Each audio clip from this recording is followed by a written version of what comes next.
How to withdraw Temu credit balance. Hello everyone, welcome to this video where I'm going to show you how you can easily withdraw your Temu credit balance.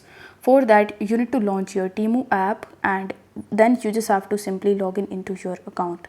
Now here you just have to tap on this cart option and here you just have to simply add your products.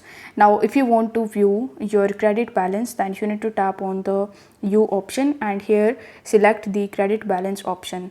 Once you do this, you will be able to see the balance that you have in your credit balance account on this page.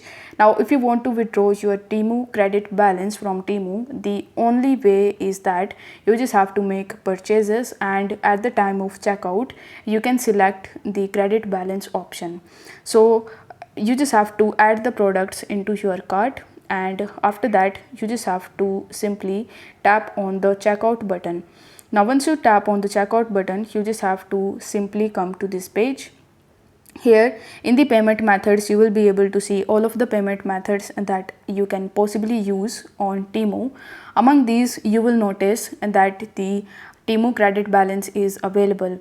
So if it is available in your account, then you simply need to select the credit balance and you will be able to easily withdraw your Temu credit balance or basically use it on the Temu application in purchasing the products. So I hope this video was helpful, and if it was, then don't forget to like the video and subscribe to the channel. Thank you so much for watching.